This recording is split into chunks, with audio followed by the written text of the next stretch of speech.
Hi, thank you so much for watching the video. Today I'm going to talk about some of the key differences between what usually happens in India and how it is different in Canada when we talk about talent acquisition. If you're an experienced professional or if you have some sort of graduation that you did in your home country, such as India in this example, you might have been through some sort of a interview experience that you might have had, right? So as a campus hire, there must have been some employers who might have visited your campuses for some sort of a position, as compared to the experienced folks who might have had 5 to 8 years of experience, and you might have probably looked up changing organizations for growth or money or whatever it is. So in and out, you might have had some sort of an interview experience back in your home country, which is India in this example again. And if you have migrated to Canada, so the process or the experiences that you might face here or you may be experiencing here would be slightly different. And the whole process is so different for experienced folks. Okay, I have some trouble with my mobile shooting, so I switched to laptop. So you see a difference in what you might have seen at the opening to now. Getting into the topic, so as a fresher, you might have had campus recruiting that might have happened from different organizations, and you might have had interviews right in your campuses. And as an experienced folks, you might have probably gained some sort of experience, and you thought, okay, so let me switch over from one organization to another organization for any reason, for a career aspiration in terms of growth, in terms of the titles change or compensation. It's a competitive market. When you switch from one organization to another organization, always you get that hike which you may not typically get in your current organization. So that's the standard rule, and that's an open secret, right? And organizations also pay more to the ones who come to their organization as new compared to what you might get when you stay in your organization. So while some of the businesses try to keep the benchmark the same level, so there is equality and parity across the board, but you see these kind of things do happen in some of the support functions perhaps, but in case you're working on some critical roles, you may not have that differentiation much whether you're internal or external, because they already define some set of compensation paths and they strictly abide by that, and do not want to create any sort of an issues when an external joins and the internals turn out to be unhappy, right? If they get to know about the compensation, so organizations try to avoid that kind of a dilemma and situations as much as they can.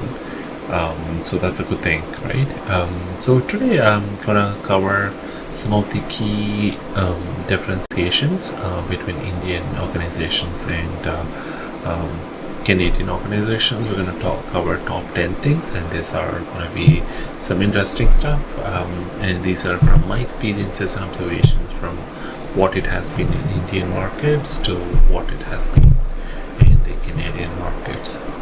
Let's quickly look at what those 10 topics are going to be.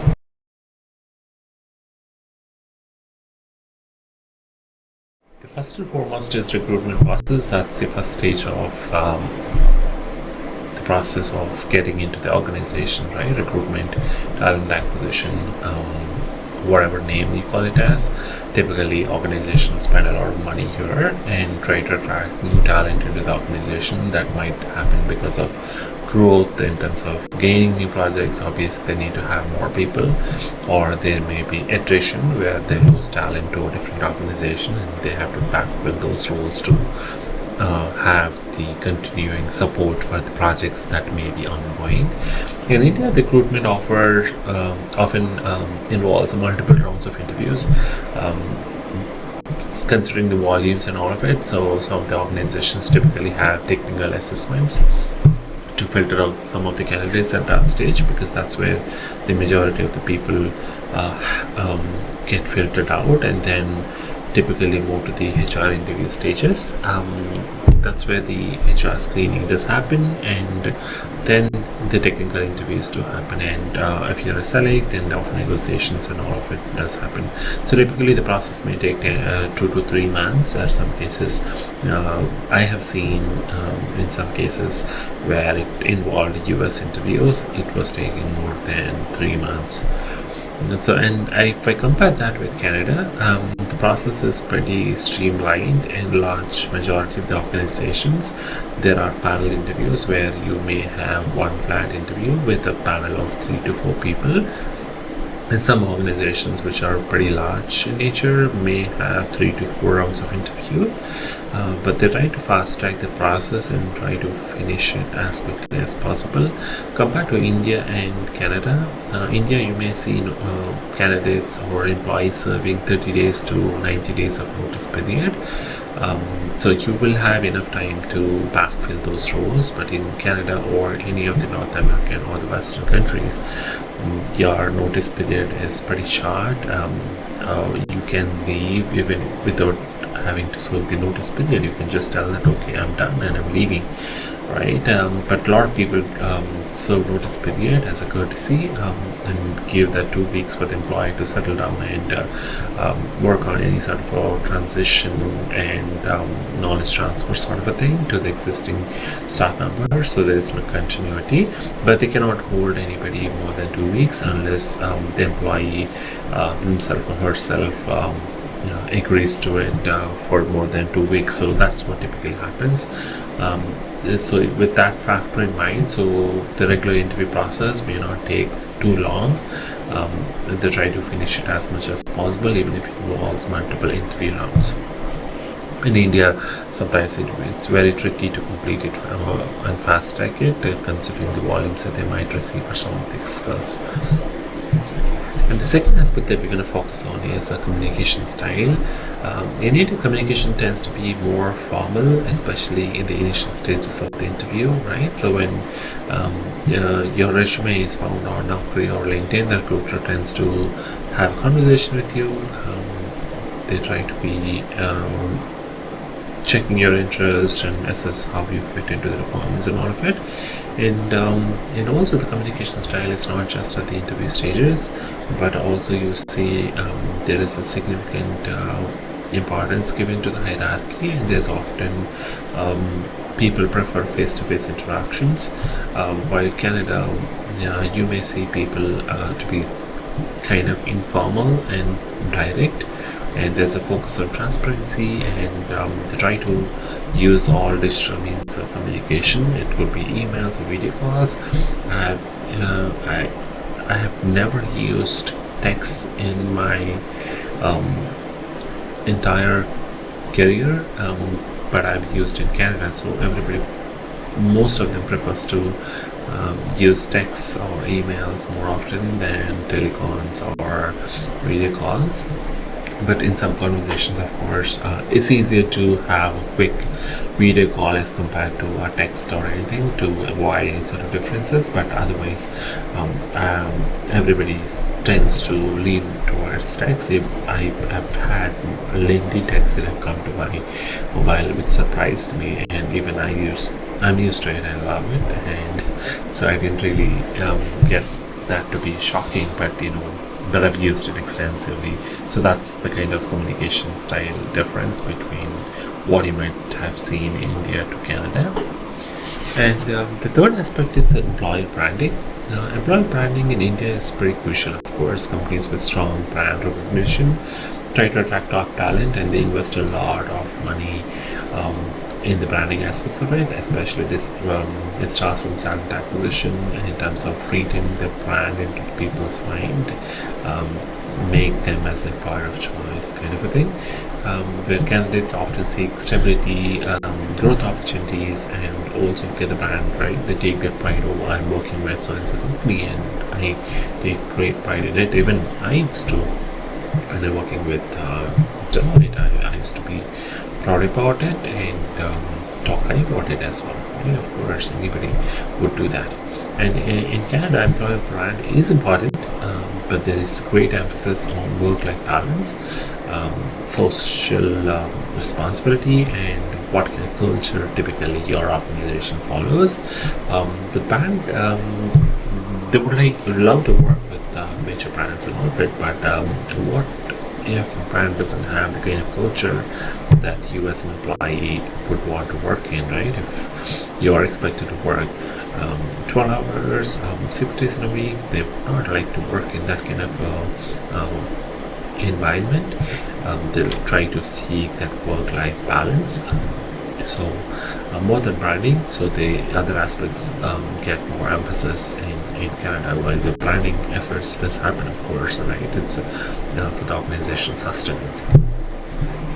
And the fourth aspect is about job portals and networking. In India, job portals include Naukri, which is predominantly kind of a monopoly. Client Monster used to be there, but no longer competing heavily in Indian market. But I think they're trying to sustain as much as they could. But they were prominent at one point in time, but Naukri took over everything. And LinkedIn, of course, has been there, and a lot of organizations rely on LinkedIn Premium for the recruiters to attract some passive talent pool and engage them. And of course, networking, both offline and online, plays a significant role in the job searches, right? So in Canada, Indeed is one of the prominent ones. India also has Indeed, but it's not as widely used, or people may not know it as thoroughly as they do in North American countries or the Western countries. LinkedIn, of course, has a footprint in almost all the markets, but Indeed is also comparatively used widely in almost everywhere. And networking events are one of the prominent aspects of it. Here, professional associations referrals are also substantially valued.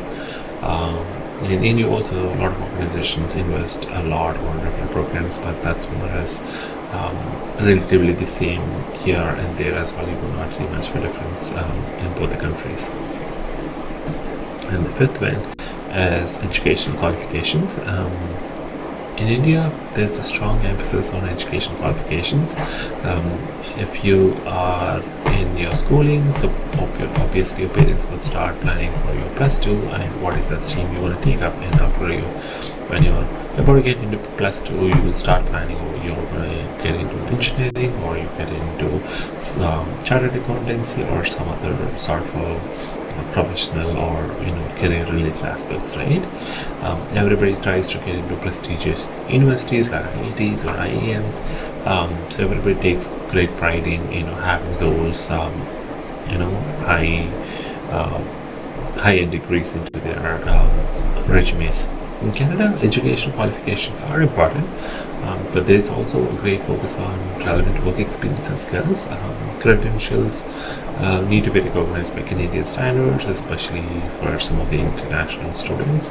So if you're an international student, you've done your master's or your bachelor's of engineering in India, so you probably have to get it thoroughly assessed by World Education Services, and you have to bring in an equivalency for some of these organizations to recognize that you have done your masters, and see the same sort of equivalency that it carries in Canada as well. When I say they just give importance and focuses more on work experience skills, doesn't mean that they don't value if you do sort of a certification. They value you if you are trying to continuously invest on yourself, on your learning and development. I think that's one of the key differentiator also sometimes when it comes to connect between you and someone else. That could be your major differentiator. So yeah, so it value, but in case you don't have a bachelor's but you have the skills and experience, they look at the skills and they might take you on board, and not necessarily that you should have that bachelor's as a mandatory component. And the sixth aspect is work experience and skills. And experience for well-known companies and specific technical skills are highly valued in India. There's often emphasis on domain expertise. Have you done some sort of projects in financial domain, or have you done projects in oil and natural gas, or have you done projects in the manufacturing industries? What sort of domain experience do you have? These are the great emphasis that goes into when it comes to Indian market. In Canada, they highly look at transferable skills. Yeah. So, are you going to come into the organization? Would you be a culture fit? And how adaptable are you? Those are the things that they typically look at, and beyond your technical capabilities, right? So the diverse work experience, which includes your volunteer works. India and some of the organizations invest on volunteer work, where you get an opportunity to work with some of the NGOs, and some of them try to invest themselves in working on those areas out of their own will. But here, thoroughly everybody gets groomed to be part of some sort of a community activity right from their school days onwards. Right? That's the kind of emphasis that the children get in the schools itself, because I'm sure most of you are aware the children can start working from 14 years onwards with the parental consent, and after 16 years they need to have the parental consent, and after 16 to 19 parental consent is not mandatory, but you often see a lot of these kids work in the summers, and after 19 you have a free hand to do whatever you want, because you become ager at 19 itself, right? And other aspect that we would like to talk about is diversity and inclusion. Diversity initiatives have been growing in India quite a lot in the last few years. It's not just about earlier it was gender diversity was the key focus, but now the organizations are shifting their focus onto other things like LGBTQ and people with disability, getting veterans into the workforce, into the corporates once they get retired. I think they're trying to diversify the workforce by including everybody in all the streams possibly. In Canada, it's been there for a while, and it's a central part of the recruiting strategy, and there's a strong emphasis on having multiculturalism, gender equality and inclusion of indigenous people or the First Nations.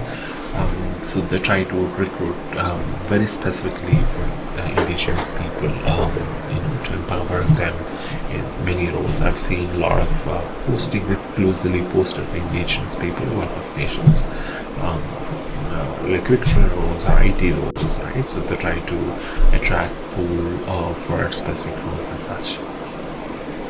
And the next one is about work-life balance. In India, I'm not saying that you don't have work-life balance. A lot of US organizations that exist in India have been giving prominence to work-life balance.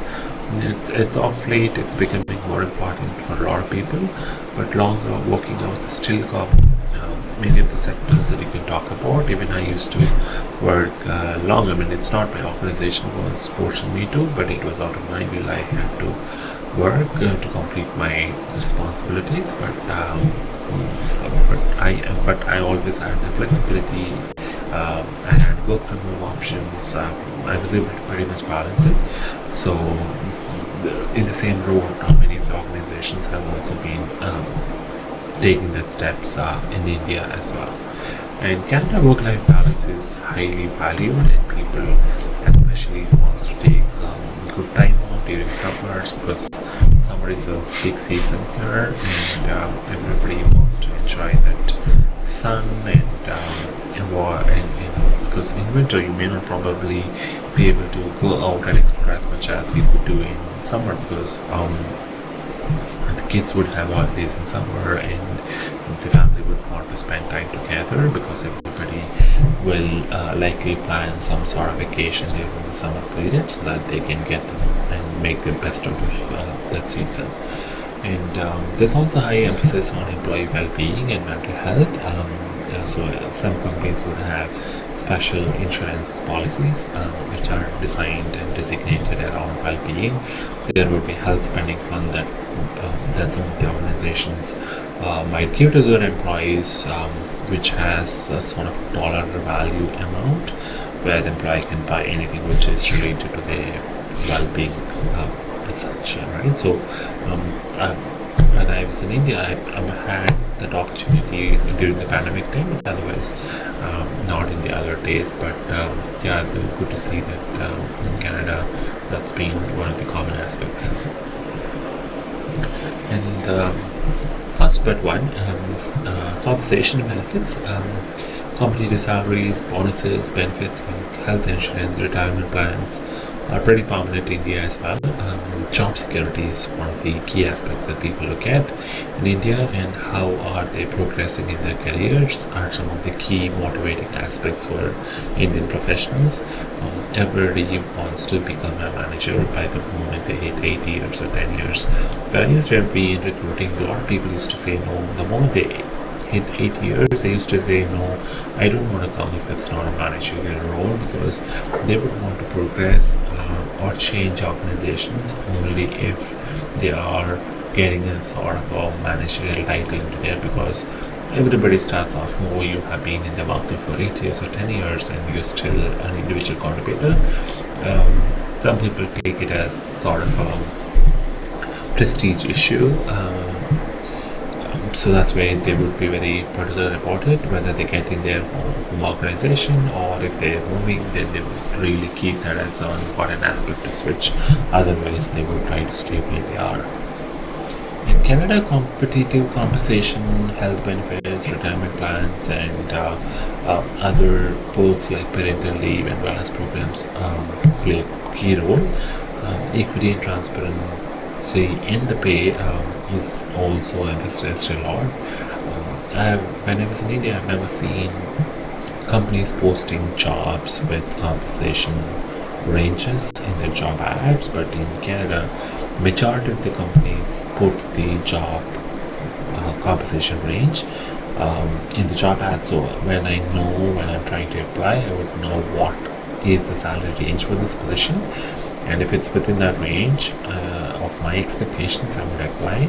Otherwise, I wouldn't, right? So if I'm earning $50,000 and if the job is paying 70 to 80, then I would go ahead and apply. If it's paying 30 to 40, it doesn't make sense for me to go and apply with the job where it doesn't meet my expectations or even my current pay, right? So pay transparency is talked a lot, and most of the organizations keep that as transparent as they could within the organizations as well.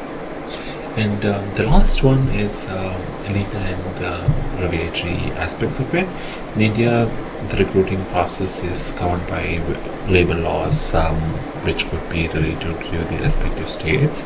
And they're very tricky and complex. While they need to comply, but nobody really know what laws they have and what in case something could happen.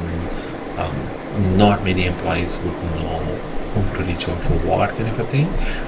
Everybody just gives up, and if they face an issue, very few try to fight, and otherwise nobody cares about it, and just moves on to the next segment of their life. In Canada, employment laws are pretty stringent, and if you have faced any sort of issue with your employer, and you can reach out to the employment board instantly, and you will see an action within the stipulated time frame that they mention. If it's 2 weeks or 3 weeks, whatever it is, you will get some sort of a response from them stating that okay, we have received at least some sort of acknowledgement. You will get it, and you will see some sort of an action plan that will come from the employment officer.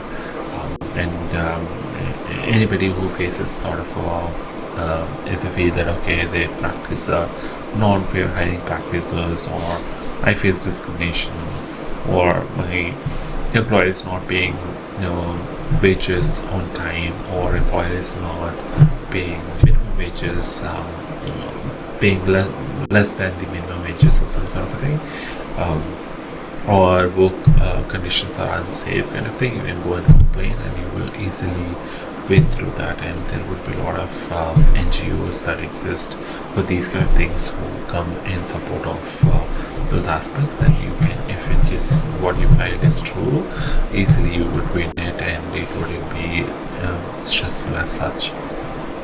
So in India, here also a lot of regulations are different compared to state and the provincial and the federal stages. So yeah, so by understanding some of these aspects, I hope you are able to get some sort of difference between what you might have experienced in India to Canada, and in case your experiences are slightly different from what I've compared, and if there is any aspect that I have missed on, please leave a comment, and I hope this will be helpful and give you some sense of an idea and how you could come prepared with these aspects in mind.